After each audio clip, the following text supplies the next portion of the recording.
या बातमीपत्राचे प्रायोजक आहेत Omkar gold and silver palace, irrigation colony समोर, कोरवाडी रोड, टेंभुर्णी.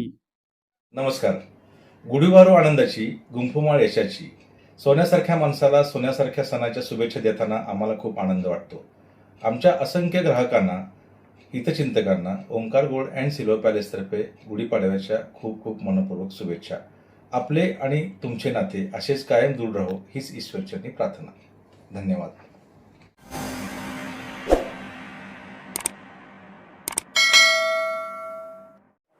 टेंभुर्णीत असोसिएशनमध्ये आमच्या 150 वेंडर काम करतात कंपन्यांसाठी.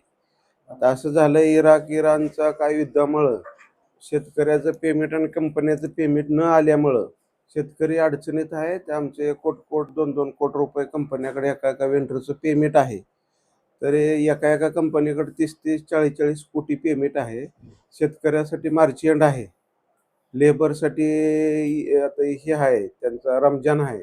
त्यासाठी कंपन्यांनी थोडं आम्हाला सहकार्य करावं आणि शेतकऱ्यांनी थोडं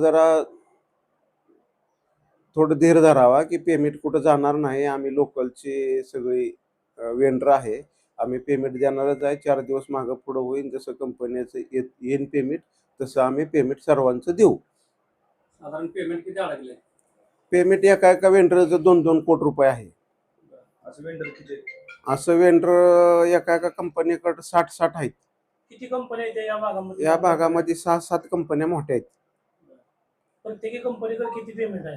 20-20 कोट रुपये, 50-50 कोट रुपये एका कंपनीकडे पेमेंट आहे वेंडरांचं. त्यातमध्ये वेंडरांना, लेबरला 100 कोटीपेक्षा जास्त आहेत. एका कंपनीकडे 40-40, 50-50 कोटी रुपये आहेत. अशा 5-7 कंपन्या आहेत. त्या बारक्या छोट्या मोठ्या आहेत. त्या पुन्हा कोणाकडे कोट आहेत, 2 कोट आहेत, त्यांनी ठेवलेलं 10 कंटेनर भरलं, 5 कंटेनर भरून जाणाऱ्या कंपन्या बऱ्याच आहेत. इथून वेंडरचं आणि शेतकऱ्याचं पेमेंट जे आहे ते थकवण्यामागचं कारण काय? कंपनी इराणच्या युद्धामुळं पेमेंट थकतंय, पेमेंटवरनं येईना म्हणून वरनं कंपन्याचं असं बोलणं होतंय.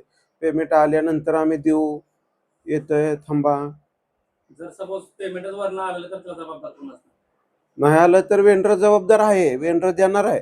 पण कंपन्यावर शासनाने ह्याने काहीतरी मध्यस्थी करून पेमेंट वेंडरचं पण काढून द्यावं, अशी आमची मागणी आहे शासन दरबारी. आता तुम्ही इराणचा उल्लेख केला की युद्धामुळे बाबा बिल अडकेल. आज वर्ष 1.5 वर्ष झाला बघतो, आठवड्याला एक शेतकरी पोलीस स्टेशनला पुन्हा दाखल करा आमचं पैसे अडकले म्हणून. त्याचं ती कंपनी छोट्या असतात, ती भरून पळून जाते.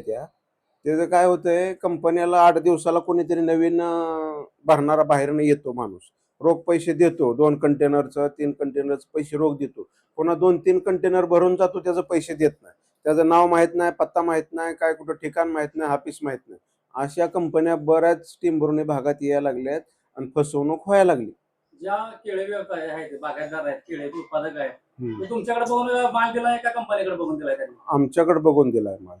वेंडर, हो बरोबर. पेमेंट कोणी केलं पाहिजे? वेंडरनेच केलं पाहिजे.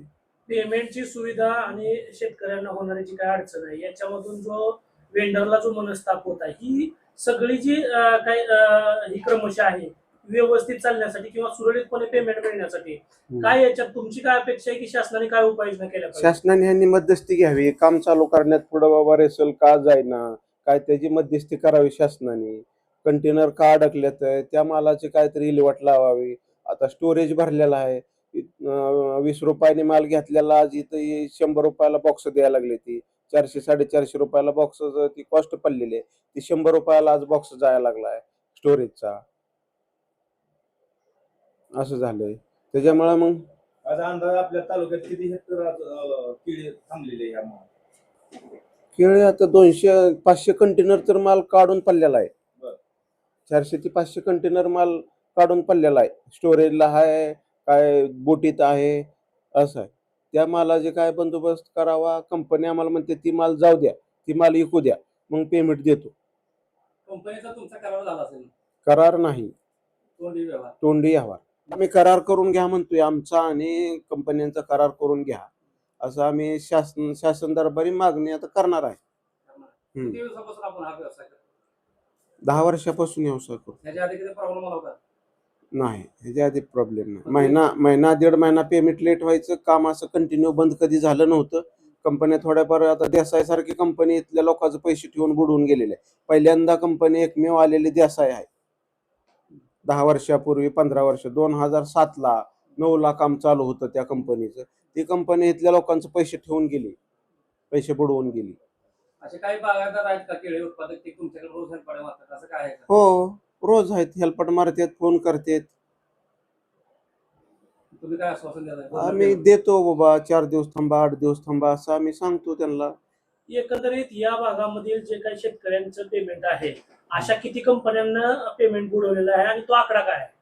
बुडवलेल्या छोट्या मोठ्या आहेत. त्या देसाई कंपनी म्हणून मोठी कंपनी होती, त्या प्रत्येक वेंडरचं 10-15 वेंडरचं पैसे आहेत त्यांच्याकडे. कोणाचं 15 लाख 20 लाख कंपनी आहे. ती कंपनी बुडवून गेली, त्याला 10 वर्ष झाली. वंडरबेरी एक म्हणून कंपनी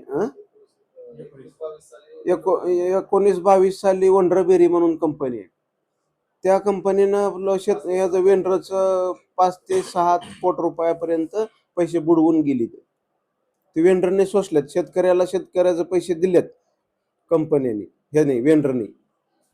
ते वेंडरने सोसलेत पैसे.